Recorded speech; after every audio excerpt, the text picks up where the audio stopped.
Listen to this podcast now on the Red Apple Podcast Network.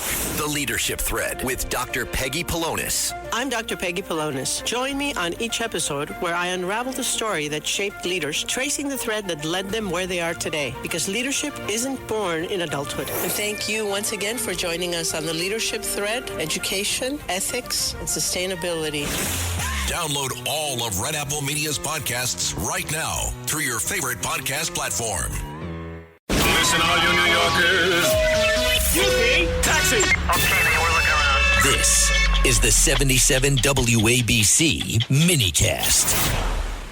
Sunday morning. With us every Sunday is Steve Cates, also known as Dr. Sky. And I love looking up in the sky and imagining, is there really a spaceship out there? Is there really a Star Trek up there? Well, Steve Cates, what do you have to report today? And this week was the 40th anniversary of the Challenger disaster. And have we learned anything from that? Well, John, good morning. Happy February to you and the listeners. Going back here in time, we also had two other space tragedies. To answer your question, I shall in a moment. January 27, 1967, three astronauts that probably would have been the first crew to land on the moon, Grissom, Chaffee, and White, sadly perished in a horrific fire when their Apollo Space Command capsule, apparently a spark had ignited the oxygen. That was a tragedy. Then, of course, we marked the sad passing of the astronauts and the crew of Challenger. They never should have launched, John. This is something that will continue to be debated. The Rogers Commission, which Neil Armstrong was part of, they dug deep into this. They knew the ice was on the launch pad and on the rocket. That's sad. And then also the Columbia tragedy that we had, where those astronauts came back because of a piece of material that struck the, left edge of the orbiter's wing. So to answer you, I hope we have learned about this. So the point is, let's not rush to judgment, and let's not rush launches, not only my opinion, but others. Safety is the number one thing, John. I agree with you on safety, but I'm very, very disappointed in the whole space program. In the last 40 years, I don't think we've accomplished much, in my opinion.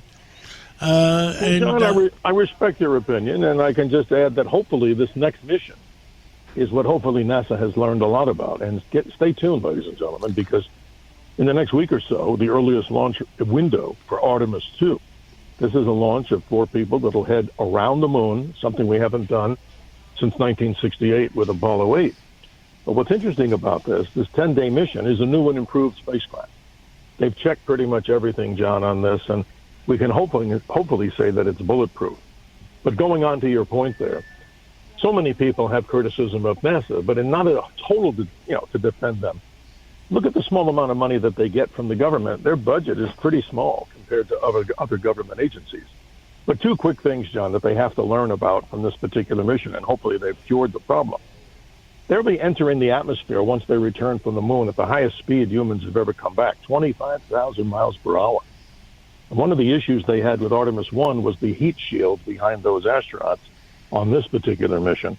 Let's hope it all goes well. NASA needs a big shot in the arm.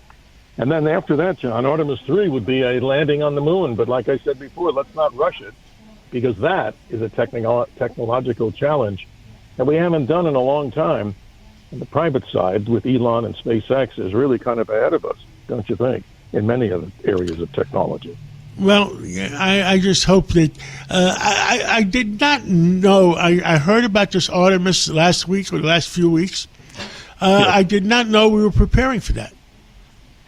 Yes, John, it's something that the news media has just jumped on the bandwagon. And again, it's a little late if you look at how these launches have been. They have these long gaps in between here, but I'm hoping on the side of safety and making sure that these missions work properly.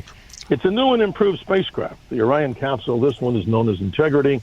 And if you and I were to go inside of it, unless we're claustrophobic, imagine that mission. They'll be sailing 4,000 miles above the surface of the moon, going around farther than astronauts have, and they're using the gravity of the moon to slingshot back to the Earth.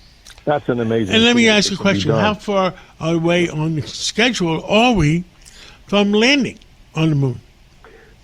John, the guess is from NASA, at least our space side, and SpaceX may have a different answer, but I'm saying probably 2028 or 2029. And the Chinese, with their advanced space program, John, they may be doing it sooner because they celebrate a historic anniversary. We move on to 2029. But let's do it right. And I don't think we should have a space race anymore just to get there. We've done this. We've done it well.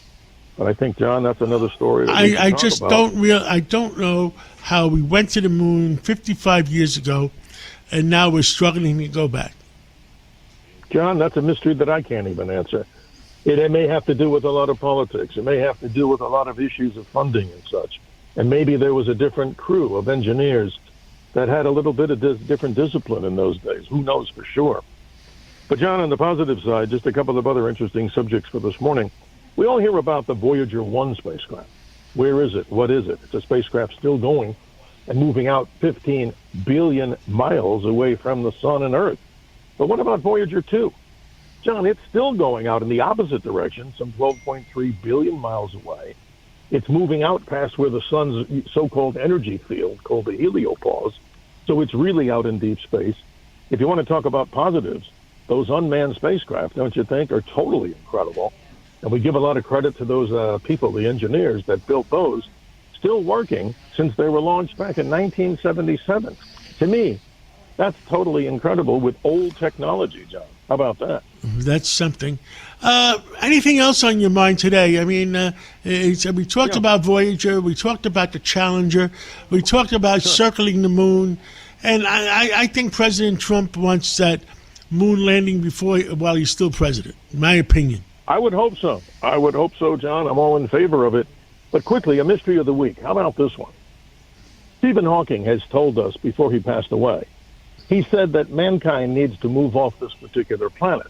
And for people that may not know this, the population, John, 100 years ago in 1926, worldwide has allegedly had been, or was, 2 billion souls. Now, if you take a look at it, look at this astronomical jump. Pretty accurate, John, as we speak right now. 8,272,000,000 souls now occupy the planet Earth. And this is very interesting because Stephen Hawking's vision was that we need to move out to the stars, not just in a Star Trek or sci-fi way. But that's incredible, John. So just this year, if we look at these statistics, 5,280,000 births have just happened just this month alone into the new year.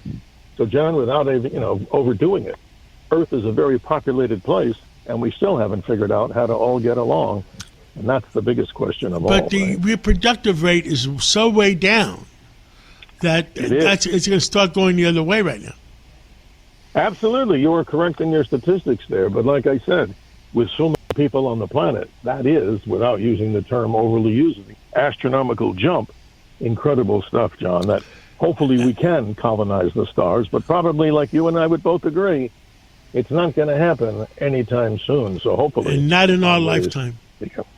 You're 100% right. And thank you so much. Yes, John. Thank you for your time. And always remember to check in with the Dr. Sky Experience here on Talk Radio 77 WABC. Saturdays and Sundays, midnight to 2 a.m. Eastern Standard Time. And I have you and the crew to thank for that. Have a great Sunday. You too. Every week, the Payne family cuts straight to the real financial story. The one question, Bob, everyone's asking is, are we in an artificial intelligence bubble? You've been through boom and bust. What do you think? No hype, no myths.